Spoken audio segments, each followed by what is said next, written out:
अस्सलाम वालेकुम। मैं हूं ईमान और उम्मीद है आप सारे ठीक होंगे।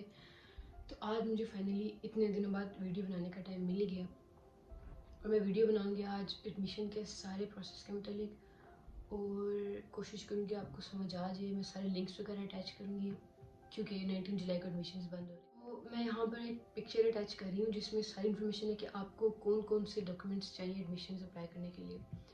तो जो इसमें सबसे पहले लिंक है youradia.ro फॉरेन स्टूडेंट्स स्ट्रक्चर, मैं आपको ये लिंक अटैच कर रही हूँ। इसमें जितनी डिटेल्स आपको पता चल जाएंगी आप उसमें अप्लाई कर सकते हैं। लेकिन ये लिंक मेरी समझ से बाहर था। मैंने काफ़ी दफ़ा इसमें अप्लाई करने की कोशिश की है ताकि मुझे समझ आ जाए और मैं आपको उस तरह बता सकूँ, लेकिन मुझे समझ नहीं है कि इस लिंक पे कैसे अप्लाई करूँ। हर स्टेप पे कोई ना कोई मसला आ रहा था मुझे। तो ये मैसेज मुझे सेक्रेटरी की तरफ से आया था और इसमें उसने बताया कि कौन कौन से डॉक्यूमेंट्स आपको चाहिए। तो पहला डॉक्यूमेंट है application form for the issuance of the acceptance letter for studies, और दूसरा भी यही application form for the university. ये दो फॉर्म्स हैं जो कि मैं इनका भी लिंक अटैच कर रही हूँ, डिस्क्रिप्शन में आपको पता चल जाएगा। ये आपने फॉर्म्स फिल करने हैं, इसमें आपकी सारी इन्फॉर्मेशन होगी, आपको कौन सी फील्ड में अप्लाई करना है। और इसमें से जो पहला फॉर्म है नंबर 1, वो मेरे ख्याल से अपनी फॉरेन मिनिस्ट्री को भेजते हैं ये, ताकि आपको लेटर ऑफ एक्सेप्टेंस इशू हो जाए। उसके बाद जो नंबर 3 और नंबर 4 है high school diploma which allows the access of the candidate to the respective education program and transcription of the records from high school. ये आपने मैट्रिक और एफएससी की डिग्रीज आपने लेनी है। अब मेरे बोर्ड ने मुझे ऑलरेडी जो मेरी डिग्री थी वो इंग्लिश में थी, तो मुझे उनको ट्रांसलेट करने की ज़रूरत नहीं पड़ी थी।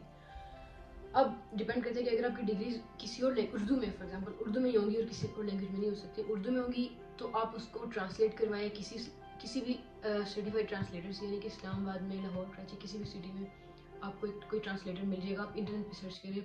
उनका काम ये होता है कि उनको बस ट्रांसलेट करना होता है और उनके पास एक सर्टिफिकेट होता है कि वो ट्रांसलेट कर सकते हैं किसी डॉक्यूमेंट को। तो अब वो स्टैम्प वगैरह करेंगे, ट्रांसलेट कर देंगे। लेकिन मुझे उम्मीद है कि आपको पहले से ही आपकी जो डिग्रीज होंगी वो इंग्लिश में होंगी, तो आपको उसको ट्रांसलेट करने की ज़रूरत नहीं पड़ेगी। एक ये सिचुएशन है कि आपने रिसेंटली बोर्ड के एग्जाम्स दिए और आपके पास एफएससी, तो उसका ये है कि मैंने जो किया था वो ये था कि अर्जेंट बेसिस पे आप बोर्ड में एप्लीकेशन देते हो कि मुझे डिग्रीज चाहिए। आप उनको कुछ पे करते हो और वो आपको टाइम से पहले आपकी डिग्रीज दे देते हैं, क्योंकि नॉर्मली वो अगले साल देते हैं। आपके बोर्ड में डिफरेंट सिचुएशन हो सकती है, लेकिन मेरे बोर्ड में ऐसे था कि नॉर्मली डिग्री आपको अगले साल में मिलती है।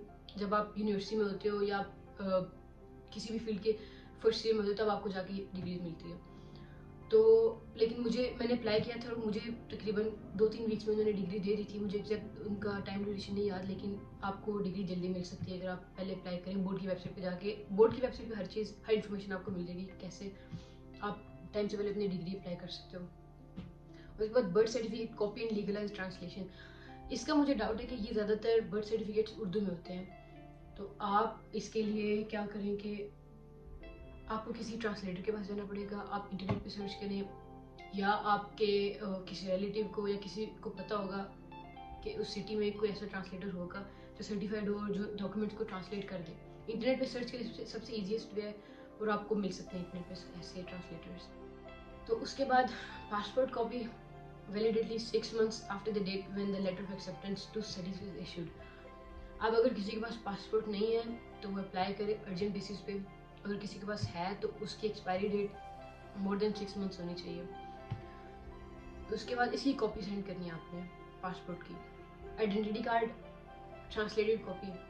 आइडेंटिटी कार्ड नॉर्मली इंग्लिश में ही होता है, उसकी बैक साइड पे कुछ एड्रेस वगैरह आपका उर्दू में होता है, लेकिन उसकी है आप इंग्लिश वाला, आप दोनों साइड्स की कॉपी लेंगे, वो अपने साथ भेजनी है। उसके बाद medical certificate in English to prove that the applicant doesn't suffer from the disease. Okay, तो इसमें आपने किसी डॉक्टर से मेडिकल सर्टिफिकेट बनवाना है। उसमें मेंशन करना है कि ये जितनी भी मेंशन डिजीज हैं ये the applicant does not suffer from all the diseases. उसके बाद in English it must be. उसके बाद नंबर 9 है confirmation of the payment of the non refundable processing file fee. ये आपने 150 यूरोज सबमिट करवाने हैं into the bank direct by cash. और अगर आपका रोमानिया में कोई रिलेटिव है या कोई फ्रेंड है जो पढ़ रहा है या काम कर रहा है तो आप उनके थ्रू ये फीस सबमिट करवा सकते हैं। उसके बाद नंबर 10 सबसे ज़्यादा जो मुझे मैसेज करते हैं बच्चे, वो ये कि इंग्लिश और Romanian language certificate B2 level. अगर आपके पास आइल्स है B2 लेवल या मिनिमम 6.5 बैंड्स, तो वो ठीक होगा, लेकिन वो वैलिड होना चाहिए, एक्सपायर्ड नहीं होना चाहिए, क्योंकि मैंने सुना है कि आइल्स 2 साल बाद एक्सपायर हो जाए, लेकिन आई एम नॉट श्योर, आप ये कंफर्म कर सकते हैं। अगर आपके पास आइल्स है तो वो ठीक है, लेकिन अगर आपके पास आइल्स नहीं है तो आप क्या कर सकते हैं, आप और रादिया यूनिवर्सिटी में टेस्ट दे सकते हैं इंग्लिश लैंग्वेज का, क्योंकि मेरी दफ़ा ऐसे होता है कि मैंने अप्लाई किया था in the time of Covid, और मैंने आइल्स की तैयारी भी कर ली थी, आइल्स में अप्लाई भी कर दिया था, लेकिन कोविड की वजह से सारे सेंटर्स बंद हो गए थे, and then I had to inform the university about the situation, और उन्होंने कहा था कि आप यूनिवर्सिटी में टेस्ट दे दें। मुझे नहीं पता था कि ये ऑप्शन पहले ही होता है, लेकिन मुझे लगा कि मेरे पास दूसरा ऑप्शन नहीं है, और इस केस में मुझे करना पड़ा, लेकिन ये ऑप्शन, तो आपने यूनिवर्सिटी को इन्फॉर्म करना है, इन्होंने साथ ईमेल मेंशन किया है, आपने इसमें यूनिवर्सिटी को इन्फॉर्म करना है कि मैं एडमिशन अप्लाई कर रही हूँ और मुझे इंग्लिश लैंग्वेज टेस्ट देना है और मुझे उसका प्रूफ सबमिट करना है, तो मैंने इंग्लिश लैंग्वेज का टेस्ट देना है, मुझे कोई अपडेट्स बताएं या मुझे इन्फॉर्मेशन चाहिए इसके बारे में। तो आपको उधर से ईमेल आएगा, वो आपको डेट देंगे कि इस डेट को आपका टेस्ट होगा, और वो टेस्ट ऑनलाइन होगा, और उसमें रिटन होगा और एक ओरल इंटरव्यू होगा, और उसमें आपको बस इंग्लिश में कम्युनिकेट करना है, और वो बहुत इजी होता है। अगर आप बेसिक लेवल इंग्लिश बोल सकते हो तो आपको इसमें ज़्यादा प्रॉब्लम नहीं होगा, लेकिन इसकी भी फ़ीस होती है और चार्जेस होते हैं जो कि मुझे एग्जैक्ट नहीं याद, लेकिन मैं इस वीडियो के बाद सर्च करके अगर मुझे याद है तो मैं मेंशन कर दूँगी। उसके बाद अगर आपके पास number 11 other bachelors diploma from the medical field, अगर आपके पास कोई डिप्लोमाज हैं, जैसे कि आपने कोई और डिग्री ली हो, आपने एफएससी करने से पहले आपने कोई और डिग्री पढ़ी हो, या कोई भी ऐसे डिप्लोमाज जो आपने किए हो, आप वो भी अटैच कर सकते हैं जो कि मेडिकल फील्ड से रिलेटेड हो। और डॉक्यूमेंट्स आपने सबमिट करने हैं इस ईमेल पे भी, उन्होंने 7 ईमेल मेंशन किए हुए हैं, 2, आपने इन दोनों ईमेल्स पे ये डॉक्यूमेंट सेंड करने हैं। उसके बाद आपने ये डॉक्यूमेंट्स पोस्ट भी करने हैं। इस चीज़ का ख्याल रखना है कि आपने इसमें कोई डॉक्यूमेंट ओरिजिनल नहीं देना, ये सारे डॉक्यूमेंट्स आपकी कॉपी होंगे, और अगर कोई चीज़ इंग्लिश में है तो वो ठीक है, लेकिन अगर कोई चीज़ उर्दू में तो आपको उसकी लीगलाइज्ड ट्रांसलेशन करनी पड़ेगी। इन्फॉर्मेशन है कि अगर ये डॉक्यूमेंट्स और ये फाइल्स कोई और बंदा किसी के बिहाफ पे सबमिट कर रहा है तो उसके पास पावर ऑफ अटर्नी होना चाहिए। बाद बैंक की डिटेल्स और यूनिवर्सिटी का सारा एड्रेस मेंशन है जिस पर आपके डॉक्यूमेंट्स सबमिट होंगे, जो कि आप पोस्ट करेंगे। याद रखना कि आपने डॉक्यूमेंट्स ईमेल पे भी सबमिट करने हैं और आपने डॉक्यूमेंट्स को पोस्ट भी करना है। पोस्ट आप करते हो बाय इंटरनेशनल पोस्ट, कुछ दिन लगते हैं और उसकी फ़ीस होती है, मुझे एग्जैक्ट नहीं पता, लेकिन वो कुछ दिनों में पहुंच जाता है। डॉक्यूमेंट सबमिट करने के बाद और पोस्ट करने के बाद आपको एक ईमेल आएगी, और उस ईमेल में आपको बताया जाएगा कि आपके डॉक्यूमेंट सबमिट हो गए हैं, आप ये कंफर्मेशन ईमेल होगी। तो उसके बाद आपको अगले स्टेप बताए जाएंगे। तो मुझे ये ईमेल आई थी 24 जुलाई 2020, मतलब 24 जुलाई तक मैंने अपने सारे ईमेल्स, सारे डॉक्यूमेंट्स वगैरह सबमिट कर दिए थे और सारे डॉक्यूमेंट्स पोस्ट भी कर दिए थे। तो अगला स्टेप है कि to send the proof of payment for the tuition fee, the enrolment fee to the amount of 25 euros, ये दोनों फीस आपने सबमिट करनी है। तो आपको मैं लिंक अटैच करती हूँ, इसमें चेक करें कि आपके ईयर की फ़ीस कितनी है और आप किस फील्ड में अप्लाई कर रहे हैं। मैं स्पेसिफिकली ये मेडिसिन में अप्लाई करने का तरीका बता रही हूँ, अगर आप किसी और फील्ड में अप्लाई करें तो it could be a bit different. तो आपको ये दोनों फ़ी सबमिट करनी है। मैंने ये दोनों फ़ी ऑनलाइन सबमिट की थी और थ्रू बैंक ट्रांसफर में ये भी लिखा हुआ है कि अगर आप 31 जुलाई तक अपनी फ़ीस सबमिट नहीं करेंगे तो आपकी सीट किसी और को दे दी जाएगी। और आपकी फ़ीस सबमिट करने के बाद और आपके कंफर्मेशन ईमेल आने के बाद आपके डॉक्यूमेंट्स को रोमेनियन फॉरेन मिनिस्ट्री में भेज दिया जाएगा ताकि आपका लेटर ऑफ एक्सेप्टेंस इशू कर दिया जाए। और फाइनल लाइन उन्होंने ये लिखी हुई है कि the letter of acceptance is the first document that will allow you to pursue your studies in Romania. तो लेटर ऑफ एक्सेप्टेंस बहुत ज़रूरी है, और मेरा भी जब लेटर ऑफ एक्सेप्टेंस आया था तो मैंने ऑलमोस्ट समझ लिया था कि मुझे एडमिशन मिल गया। तो इट इज़ के बाद मैं अपने ईमेल्स में देखा है तो 28 जुलाई, जो कि 31 जुलाई से 3 दिन पहले, यस 3 दिन, मैंने अपनी ट्यूशन फ़ी का प्रूफ और एनरोलमेंट फ़ी का प्रूफ भेजा है सेम ईमेल पे जिस ईमेल पे मैंने अपने डॉक्यूमेंट सबमिट किए थे। और ट्यूशन फ़ी उस टाइम 4950 थी और एनरोलमेंट फ़ी 25 यूरोज़ थी। You have to make sure कि ये अभी भी उतना ही है, ये चेंज हो गया है, मैंने लिंक अटैच किया, आप उसमें चेक कर सकते हैं। उसके बाद मुझे सेम ईमेल से रिप्लाई आता है कि आपकी फ़ीस सबमिट हो गई है और हमें आपका उसके बाद लास्ट कम्युनिकेशन की थी मैंने 28 जुलाई। उसके बाद मुझे 14 सितंबर, काफ़ी दिनों बाद, आई डोंट नो एग्जैक्ट कितने दिन बनते हैं, लेकिन 14 सितंबर को मुझे ईमेल आती है कि dear candidate attached you will find the letter of acceptance. Finally मुझे 19 सितंबर को लेटर ऑफ एक्सेप्टेंस आ जाता है और लेटर ऑफ एक्सेप्टेंस के बाद मैं अपना वीज़ा अप्लाई कर सकती हूँ, बाकी सारे काम कर सकती हूँ। तो इसके बाद आपको अपना वीज़ा अप्लाई करना है और आपको अपनी यूनिवर्सिटी में एनरोलमेंट करनी है। एनरोलमेंट अभी भी रहती है, आपने जो किया है वो सिर्फ एडमिशन अप्लाई किया, अभी आप यूनिवर्सिटी में एनरोल नहीं हुए हो। लेकिन जब अगर आपको यूनिवर्सिटी में एडमिशन मिल गया तो आपको एनरोलमेंट भी हो जाएगी, that is just a formality. इसके बाद आपको, मुझे 14 सितंबर को अपना लेटर ऑफ एक्सेप्टेंस आया था, आपको भी इससे पहले या इससे बाद आ सकता है। तो ये मेरा लेटर ऑफ एक्सेप्टेंस है जो कि आपको नज़र नहीं आ रहा। इसमें उन्होंने क्या मेंशन किया है कि आपको रादिया में आने के बाद कौन से डॉक्यूमेंट्स खुद सबमिट करने हैं यूनिवर्सिटी जाकर, तो इसे कहते हैं एनरोलमेंट। या आपने इधर आकर करनी है और आप जब रोमानिया आएंगे एयरपोर्ट पर आपके पास सर्टेन डॉक्यूमेंट्स ऑलरेडी होने चाहिए जो कि आपने सबमिट करने हैं। इसमें सारे डॉक्यूमेंट्स मेंशन है। सबसे ज़रूरी बात जो है वो ये है कि please note that you need to prove at the entry in Romania that you have at least 2500 USD। ये 2 साल पहले का लेटर ऑफ एक्सेप्टेंस है, आपका लेटर ऑफ एक्सेप्टेंस डिफरेंट हो सकता है, अमाउंट भी वेरी कर सकती है, लेकिन ऐसे ही होगा ज़्यादातर। तो आपको $2500 इन कैश अपने पास रखने होंगे। मुझे याद है कि जब मैं इधर आई थी आई हैड $2500 और मुझे नहीं पता वो पाकिस्तानी या किसी भी करेंसी में कितने होते हैं, ज़्यादा होते हैं, कम होते हैं, लेकिन I had to carry it like मेरे पास कोई खजाना है एंड कोई चोरी कर लेगा या बस मेरे से गुम हो जाएगा तो I had to take a bag और मुझे उसको अपने साथ ऐसे चिपका कर रखना पड़ा था हर जगह पे। मैं एयरपोर्ट पर हूँ, मैं सिक्योरिटी चेक कर, मैं जिधर से भी गुजर रही हूँ वो बैग मेरे साथ ऐसे चिपका हुआ था साइड पे, वॉज अ टाइनी बैग। और बस ये उसमें $2500 थे और वो भाई मुझे साथ लेके जाने थे और वो मैंने घुमाने दी थी। तो ऐसे मैं पैसे लेकर आई थी। मुझे उम्मीद है कि आप पाकिस्तानी तो आप भी ऐसे ही लेकर आएंगे। आपको एनरोलमेंट के डॉक्यूमेंट बताने से पहले मैं आपको बताऊं कि ये जो 4 डॉक्यूमेंट्स हैं आपको इनको पहले से ही बोर्ड कमेटी और फॉरेन मिनिस्ट्री से अटेस्ट करवाना है या सर्टिफाई करवाना है। मुझे एग्जैक्ट नहीं पता ये क्या इदारे हैं, इनका क्या नाम है, लेकिन मैं मेंशन कर देती हूँ। यहाँ से आपको ये 4 डॉक्यूमेंट सर्टिफाई करवाने हैं और ये इनको पहले पता होता है कि इनको किस तरीके से करवाना है। आपको बस वहाँ पे जाना होता है, आपको एप्लीकेशन देनी होती है और उनको वो ऑटोमेटिकली इन दोनों इदारों से सर्टिफाई होकर आपके एड्रेस पर आ जाते हैं, पोस्ट कर देते हैं वो। तो ये आपके FSC की सर्टिफिकेट, आपकी मैट्रिक का सर्टिफिकेट, आपका बर्थ सर्टिफिकेट और मेडिकल सर्टिफिकेट भी। यहाँ पे मेडिकल सर्टिफिकेट मेंशन नहीं है लेकिन फॉर टू बी श्योर मैंने वो भी भेज दिया था। तो ये चारों सर्टिफिकेट आपके पास इस हालत में हो कि ये बोर्ड की तरफ से और फॉरेन मिनिस्ट्री की तरफ से अटेस्ट हुए हों। अब मैं आपको बताती हूँ डॉक्यूमेंट्स जो आपको एनरोलमेंट के लिए चाहिए और रोमानिया आने से पहले आपके पास होने चाहिए।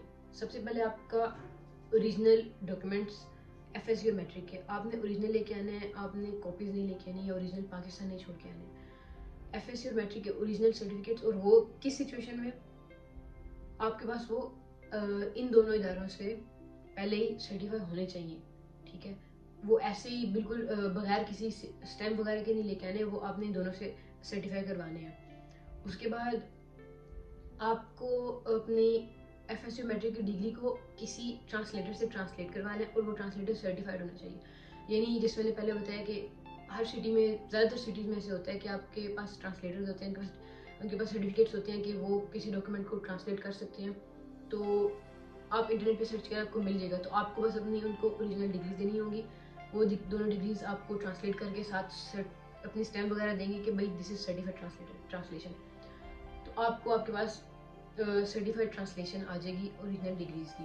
उसके बाद सर्टिफिकेट ऑफ बर्थ, ये आप पहले ही इसको ट्रांसलेट करवा चुके होंगे जब आपने ऑनलाइन सबमिट किए डॉक्यूमेंट्स।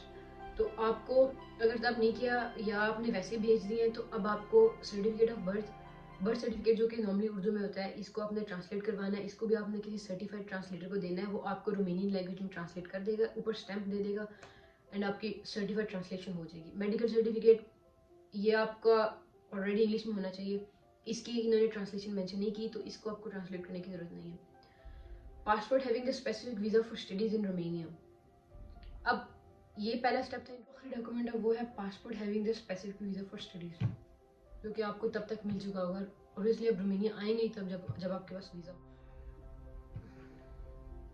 अच्छा, ये वो सारे डॉक्यूमेंट्स हैं जो कि आपने रोमेनिया आने के बाद सबमिट करने हैं और आपने रोमेनिया आने से पहले अपने पास रेडी रखने हैं, ताकि आपको रोमेनिया आगे कोई प्रॉब्लम ना हो। और एयरपोर्ट पर अगर सिक्योरिटी में अगर आपसे कोई पूछे तो आपके पास ये सारे डॉक्यूमेंट्स होने चाहिए। मुझे याद है मेरे से पूछा था उन्होंने, मुझे $2500 कैश उनको दिखानी पड़ी थी, जो कि मैंने 4-5 पेपर्स के अंदर फोल्ड करके ऐसे पता नहीं खजाना बनाया हुआ था, और वो मैंने खोल खोल के उनको फिर पैसे दिखाए थे कि ये देखिए मेरे पास कैश है। और मैंने उनको लेटर ऑफ एक्सेप्टेंस भी दिखाया था, उन्होंने मेरे सारे डॉक्यूमेंट्स ऐसे पूरी फाइल खोल के देखी थी। तो अब अपने डॉक्यूमेंट्स अरेंज करके ये सारी चीज़ें पहले से अपने पास तैयार रख के लेके आएंगे। अच्छा, ये वो चीज़ें जो आपने इसके रोमेनिया आने के बाद सबमिट करनी है। लेकिन लेटर ऑफ एक्सेप्टेंस आने के बाद जो आपने काम फ़ौरन करना है वो है अपना वीज़ा अप्लाई करना है। अब मैं आपको बताती हूँ वीज़ा अप्लाई करने के लिए क्या करना है। मैं ये लिंक मेंशन कर रही हूँ, आपने इस लिंक पर जाना है। आपको पता चल जाएगा कि इनमें से स्टूडेंट वीज़ा कौन सा है। आपको मिलेगा the long stay visa for studies marked DST। उसके एंड पे होगा क्लिक है, आपने इसको सर्च, उस पर आपने क्लिक करना है। तो आपको आपके रिक्वायर्ड डॉक्यूमेंट्स पता चल जाएंगे। बस अपनी 2 रिसेंट कलर्ड फोटोग्राफ्स होनी चाहिए। वैलिड ट्रेवल डॉक्यूमेंट मतलब कि आपके पास पासपोर्ट होना चाहिए आपका। और अब ये जो चीज़ें ये ज़रूरी हैं, proof of acceptance for studies, जो कि आपके पास लेटर ऑफ एक्सेप्टेंस होगा उसको आप प्रिंट करवाएं। आपको हो सकता है कि आपको पोस्ट होके आ जाए, लेकिन ज़्यादातर चांस ये है कि आपके पास सिर्फ उसकी एक ईमेल होगी, आपके पास ओरिजिनल नहीं आया होगा अभी। ओरिजिनल आपको रोमेनिया के मिलेगा। तो आपको proof of acceptance for study submit करना है, यानी कि एक letter of acceptance, proof of payment of fees, proof of payment of the tuition fee for at least 1 academic year, जो कि आपने सबमिट कर दी है, जो कि आपने उस ईमेल पे भी भेजी थी। तो आपने वो सेम फी 4950 का proof. The means of support, proof of means of support at the level of minimum guaranteed gross salary monthly for the entire period specified in the visa। इसमें आप अपने फादर की, अपने गार्डियन की आपने प्रूफ ऑफ इनकम शो करना है। और आपने उस एक पेपर होता है, उसका क्या नाम होता है यार, एक पेपर सबमिट करना है। उसके साथ ये आपकी प्रूफ ऑफ इनकम होगी, और साथ मेंशन होगा कि मैं रिस्पॉन्सिबल हूँ इसकी फ़ी का और इसके सारे अखराजात का। उसके बाद नंबर 4 पे क्रिमिनल रिकॉर्ड। एक डॉक्यूमेंट होता है जो कि प्रूफ होता है कि आपने कोई क्राइम नहीं किया, आपकी हिस्ट्री में कोई ऐसा जुर्म नहीं है जो कि आपको बाहर जाने से रोके, या ऐसी कोई चीज़ नहीं है। और ये पुलिस स्टेशन जैसे दायरे से बन जाता है। और travel medical insurance, travel medical insurance that covers the entire duration of the requested period of stay. ये ट्रैवल एजेंसीज से आप बनवा सकते हो, और इसकी कुछ फ़ी होती है जो कि ये बताती है कि ये बच्चा जितनी देर वहाँ पर रहेगा और इतने ड्यूरेशन के लिए आपकी इंश्योरेंस, मेडिकल इंश्योरेंस कवर्ड है। तो ये आपने पे करनी होती है, और ये एक पेपर आपको देते हैं जो कि वैलिड होगा एम्बेसी के लिए। और कॉन्सेंट ऑफ लीगल रिप्रेजेंटेटिव ये नहीं है, क्योंकि आप डेफिनेटली अंडर एज नहीं होंगे, और इसमें सिर्फ पेरेंट्स का कॉन्सेंट होता है, जो कि आपको ज़रूरी नहीं है। अकोमोडेशन, प्रूफ ऑफ अकोमोडेशन ये होगा कि आपने इसी ईमेल पर आपने मैसेज करना है, और आपने उनको कहना है कि I need a proof of accommodation for my visa. वो आपको एक पेपर भेजेंगे जिसमें मेंशन होगा कि आप रादिया में इस एड्रेस पे रहेंगे आकर, ठीक है। और ये एक्सेप्टेड होगा यूनिवर्सिटी में। इसको आपने इग्नोर नहीं करना, क्योंकि मैंने इसको इग्नोर कर दिया था और बहुत ट्रबल हुई थी मेरे लिए। तो आपने ये सबमिट करना। लेकिन एक डॉक्यूमेंट और है कि proof of knowledge of the language of the study program to be followed. इसमें आपने अपना सेम टेस्ट जो कि आपने यूनिवर्सिटी में दिया है ऑनलाइन, उसका आपको रिजल्ट आ जाएगा। ये सारी चीज़ें आप तब करेंगे जब आप वो इंग्लिश लैंग्वेज का टेस्ट पास कर चुके होंगे, जो कि इंशाल्लाह आप करेंगे। तो आपने इसका प्रूफ सबमिट करना है। तो जो चीज़ें आपने सबमिट करनी है, proof of accommodation, proof of English language, travel medical insurance, criminal record, proof of payment of fee, means of support, acceptance letter, passport और फोटोग्राफ्स। 8 या 9 डॉक्यूमेंट्स हैं जो कि आपने सबमिट करने हैं। और ये डॉक्यूमेंट सबमिट करने के बाद आपका शॉर्ट सा इंटरव्यू लेंगे एम्बेसी में। चीज़ें एम्बेसी में चेंज भी हो सकती हैं। मैंने 2 साल पहले वीज़ा अप्लाई किया था, तो हो सकता है कि कुछ तरीक़ाकार या कुछ चीज़ें चेंज हो सकती हैं। लेकिन उन्होंने मेरा शॉर्ट सा इंटरव्यू लिया था, मेरे से पूछा था कि मैं क्यों अप्लाई कर रही हूँ, किस लिए जा रही हूँ, और कौन सपोर्ट कर रहा है मुझे फाइनेंशियली एंड ऑल दैट। हो सकता है चीज़ें चेंज हो गई हों, लेकिन एक चीज़ जो मैं आपको बताऊँ कि आपको डॉक्यूमेंट मिस नहीं करना, क्योंकि इससे बहुत ज़्यादा आपके लिए मसला होगा। और मैंने प्रूफ ऑफ अकोमोडेशन मिस किया था और मुझे बहुत मसला हुआ था।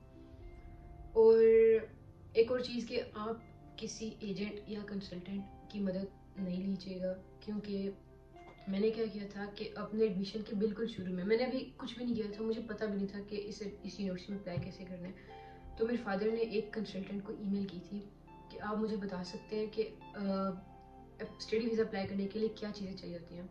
और उस कंसल्टेंट ने एम्बेसी को ईमेल कर दी कि भाई स्टडी वीज़ा अप्लाई करने के लिए डॉक्यूमेंट्स जो रिक्वायर्ड है वो बता दें। और जब मैं एम्बेसी गई तो मुझे उनकी ये ईमेल है, उन्होंने प्रिंट करके पूरी ईमेल प्रिंट की और मुझे दिखाई और बोला कि ये क्या है। मैं देख रही हूँ ये क्या है, क्योंकि मैंने तो ईमेल की भी नहीं थी, मुझे पता भी नहीं था कि ऐसा भी कुछ हुआ है। और मैं उनको बोल रही हूँ कि मैंने नहीं किया, मैं बोल रही हूँ कि ऐसा कुछ हुआ ही नहीं और मुझे पता भी नहीं है क्या है, ठीक है। और उस ईमेल में क्या था वो बता रहे हैं कि कंसल्टेंट ने उनको ईमेल किया था और वो पूछ रहे हैं कि डॉक्यूमेंट कौन कौन से चाहिए स्टडी वीज़ा अप्लाई करने के लिए। मैंने अपने फादर से पूछा, अपने फादर ने बताया कि मैंने पूछा था, उसके बाद मैंने इसको बिल्कुल प्रोसीड नहीं किया, मैंने सारा कुछ खुद किया। और लेकिन फिर भी उन्होंने हमें बहुत एक किस्म का डांटा था और बोला था कि ये चीज़ अलाउड नहीं है और अगर आप ऐसे करेंगे तो आपको वीज़ा मिलने के चांसेस बहुत कम है। तो आप भी ऐसा मत कीजिएगा, किसी कंसल्टेंट किसी एजेंट के थ्रू मत अप्लाई करना, आप खुद करना। मैंने आपको सारा तरीकाकार बताया, इसमें कुछ मुश्किल नहीं है। आपको बस कोई हेल्पर चाहिए जो कि फॉरेन मिनिस्ट्री में या बोर्ड कमेटी में जाके आपको डॉक्यूमेंट्स को सर्टिफाई करे। और सारी चीज़ें खुद करने वाली हैं, आपने पोस्ट करना है, आपने फी सबमिट करनी है, इसके अलावा कुछ भी ऐसा नहीं है जो कि आप खुद नहीं कर सकते हो। ये सारे डॉक्यूमेंट सबमिट करने के बाद आपको 2 वीक्स का या कुछ वीक्स का टाइम मिलेगा, लेकिन मुझे याद है कि आपको इसके साथ फ़ी भी सबमिट करनी है, जो कि कुछ यूरोज से 100 समथिंग यूरोज या डॉलर से, जो कि वीज़े की फ़ी है, जो कि आपको इस लिंक में या कहीं ना कहीं इस वेबसाइट पे आपको मिल जाएगा कि स्टूडेंट वीज़ा की फ़ी कितनी होती है, वो आपने सबमिट करना होता है। और वो मुझे याद है कि अगर डॉलर्स में तो आपको डॉलर्स एक्सचेंज करवा के डॉलर्स ही सबमिट करने हैं, और अगर यूरोज में थी तो यानी यूरोज एग्जैक्ट करेंसी में आपको सबमिट करने हैं, आपको रुपीज़ में उसके इक्विवेलेंट रुपीज़ में सबमिट नहीं कर सकते हो। ये सारे डॉक्यूमेंट सबमिट करने के बाद आपको 2 वीक्स के बाद या एटलीस्ट 3 वीक्स या मैक्सिमम 1 मंथ के बाद आपको वीज़ा आ जाएगा। हो सकता है इससे भी लेट हो, ये उनके तरीके पर डिपेंड करता है, कितना बिजी है उस पर डिपेंड करता है। उसके बाद वीज़ा आपके पास आ गया, आपने अपने इनरोलमेंट के डॉक्यूमेंट्स आपको मिल गए हैं और लेटर ऑफ एक्सेप्टेंस आपके पास ईमेल में मौजूद है। आपने सारे डॉक्यूमेंट्स ये सब सबमिट करने के बाद आपने ये चीज़ तब करनी है जब आप देखेंगे आप यूनिवर्सिटी की वेबसाइट पे या फेसबुक पेज पे आप अपना एडमिशन साथ साथ फॉलो करें। आपको फेसबुक पेज पे या यूनिवर्सिटी की वेबसाइट पे ऐसी लिस्ट होगी जिसमें आपका नाम आएगा, पहले प्रोविजनल लिस्ट में आपका नाम आएगा, उसके साथ आपको वो पहली ईमेल आएगी, फिर आपको पता चलता जाएगा मैंने आगे क्या करना है। उसके बाद आपका फाइनल लिस्ट में नाम आएगा और जो चीज़ें मैंने मेंशन किया वो एग्जैक्ट वैसे ही होंगी। आपको पहले एडमिशन ऑनलाइन अप्लाई करना है, आपको लेटर ऑफ एक्सेप्टेंस आएगा, आपने वीज़ा अप्लाई करना है और अपने इनरोलमेंट के डॉक्यूमेंट अपने पास सबमिट करके रखने हैं, अपने पास रखने हैं, जो कि आपने बाद में जाके सबमिट करने हैं। इसके बाद ऐसा कोई चीज़ नहीं है जो कि आपके लिए मुश्किल हो इसमें। उसके बाद एक चीज़ जो ज़रूरी है कि आपको जब स्टूडेंट वीज़ा मिलेगा तो वो होगा 3 मंथ का। ये नहीं कि आप रोमानिया आ जाएं और वो वीज़ा चलता रहेगा, वो सिर्फ 3 मंथ्स का होगा। 3 मंथ्स बाद आपको मसला होगा, तो आपने ये करना है कि 3 मंथ्स के अंदर अंदर आपने यहाँ पर वीज़ा अप्लाई करना है। और वो एक डिफरेंट प्रोसेस है। वो अगर आप रोमानिया आ जाते हैं और अगर आपको वैसे वो मुश्किल ही होता, लेकिन फिर भी अगर आप में से किसी को समझ नहीं आती तो वो मुझे मेंशन करें, मैं आपको तरीका और बता दूंगी। और वो इजी है थोड़ा। वो आपको जब मिलेगा तो आपको एक आपका CNP आपका रेजिडेंस परमिट, उसकी बेस पर आप 6 ईयर्स यहाँ पर रह सकते हो आपकी ग्रेजुएशन तक, या अगर आपकी ग्रेजुएशन से पहले ख़त्म हो जाता है तो आप दोबारा अप्लाई कर सकते हो। तो ऐसे होता है। उसके अलावा यहाँ पर कुछ चीज़ें आपने रोमानिया की करनी है जो कि मैं आपको मेंशन कर सकती हूँ, अगर आप मुझे इंस्टाग्राम पे मैसेज करें और अगर मैं देख लूँ तो। अब कुछ चीज़ें जो मैं लास्ट में मेंशन कर दूँ कि ऑनलाइन अप्लाई करने की लास्ट डेट 19 जुलाई है। उससे पहले आपके पास अपने सारे डॉक्यूमेंट्स होने चाहिए और वो आप उनको सबमिट कर दें और पोस्ट। और सेकंड चीज़ जो मैं मेंशन करना चाहती हूँ वो ये है कि मुझे बहुत सारे स्टूडेंट्स, जो मैं मेंशन नहीं करना चाहती लेकिन कुछ कंट्री से मुझे स्टूडेंट मैसेज करते हैं कि हमें ट्रांसफ़र करना है, हमें माइग्रेट करना है और हम अपनी यूनिवर्सिटी से इस यूनिवर्सिटी में आना चाहते हैं और सारा कुछ। तो मैं ये कहना चाहती हूँ कि मेरे पास एक जितनी मुझे इन्फॉर्मेशन है, क्योंकि मैंने ये चीज़ पहले ना कभी की है ना मुझे इस चीज़ का एक्सपीरियंस है, लेकिन मैं एक लिंक अटैच कर सकती हूँ जो कि ट्रांसफ़र स्टूडेंट के मुतल्लिक है, और वो आपको आपके रिक्वायर्ड डॉक्यूमेंट्स और सारा क्राइटेरिया आपको बता देगा। लेकिन मैंने इसके अलावा यूनिवर्सिटी किसी ऑफिशियल को रब्ता करने की कोशिश की थी ट्रांसफ़र के बारे में, लेकिन मुझे कोई इन्फॉर्मेशन नहीं मिली। मुझे यही कहा गया कि मैं ट्रांसफ़र के मुतल्लिक रिस्पॉन्सिबल नहीं हूँ, आप उस रिस्पॉन्सिबल अदारे से रब्ता करें, जो कि मुझे अब नहीं पता। मैं सर्च भी कर चुकी, लेकिन मुझे एग्जैक्ट नहीं पता कि ट्रांसफ़र से रिलेटेड किससे बात करूँ मैं। लेकिन मैं एक लिंक मेंशन कर सकती हूँ, हो सकता है आपको आइडिया हो जाए, आपको ईमेल भी मिल जाए जिससे आपको रब्ता। इसके अलावा मुझे कुछ इंस्टाग्राम पे मैसेजेस आते हैं कुछ चीज़ों के, जो कि मैं पहले ही वीडियो में एक्सप्लेन कर चुकी हूँ, जैसा कि यहाँ पर रहने के पूरे अखराजात कितने हैं, और यहाँ पर हलाल मिल जाता है या नहीं मिलता, यहाँ पर एक मंथ के कितने एक्सपेंडिचर्स होते हैं, ये जगह सेफ़ है या नहीं, ये सारी चीज़ें। आपके पास कुछ क्वेश्चन हैं तो मैं अपने इंस्टाग्राम की स्टोरी पर एक पोस्ट लगाऊंगी, तो आप उसमें मुझे अपने क्वेश्चन मेंशन करें। लेकिन उससे पहले आप एक दफ़ा मेरी पहले वाली वीडियो देख लें, हो सकता है कि आपको आपके सारे क्वेश्चन का जवाब उसमें मिल जाए, तो आप उसमें पोस्ट करें, तो आपको मैं आपके सारे क्वेश्चन का जवाब दे दूंगी। लेकिन अपने एग्ज़ाम खत्म होने के बाद मेरे अभी भी 4 एग्ज़ाम रहते हैं, और मैं पता नहीं कैसे टाइम निकाल के वीडियो बना रही हूँ, लेकिन मुझे पता है कि आपके लिए ज़रूरी है, और एडमिशन से पहले पहले तक आपको ये चीज़ें सबमिट करनी है। इसलिए एकेडमिक ईयर स्टार्ट होता है 1 अक्टूबर से हर साल, और वो जाता है जून के एंड तक या जुलाई के बिल्कुल स्टार्ट तक। उसके बाद आपको जुलाई से सितंबर के एंड तक गर्मियों की छुट्टियाँ होती हैं, और फिर आपका अगला अगला साल स्टार्ट हो जाता है अक्टूबर 1 से। बाकी अगर आपको किसी चीज़ की समझ नहीं आई इस वीडियो में, आप मुझे कमेंट करें। मेरे एग्ज़ाम खत्म होने के बाद इंशाल्लाह मैं उन सारी चीज़ों को देखूंगी, मैं आपको रिप्लाई करूंगी। लेकिन मुझे उम्मीद है कि मैंने इसको इतना डिटेल में एक्सप्लेन किया कि आपको हर चीज़ की समझ आ गई होगी, और सारे लिंक्स मैंने डिस्क्रिप्शन में मेंशन कर दिए हैं, आप वो देखें। फिर भी कोई समझ नहीं आती तो मुझे आप इंस्टाग्राम पर मैसेज करें, मैं व्हाट्सएप में शेयर नहीं कर सकती। मुझे कुछ स्टूडेंट्स कहते हैं मुझे व्हाट्सएप आप दें, उस पर रब्ता करना चाहते हैं, लेकिन मैं व्हाट्सएप शेयर नहीं कर सकती, वो मैंने अपनी फैमिली के लिए पर्सनल यूज़ के लिए रखा हुआ है, तो उसके लिए सॉरी। लेकिन आप मुझे इंस्टाग्राम पे या इस वीडियो के नीचे कमेंट करें, और मैं ज़रूर रिप्लाई करूँगी अपने एग्ज़ाम खत्म होने के बाद।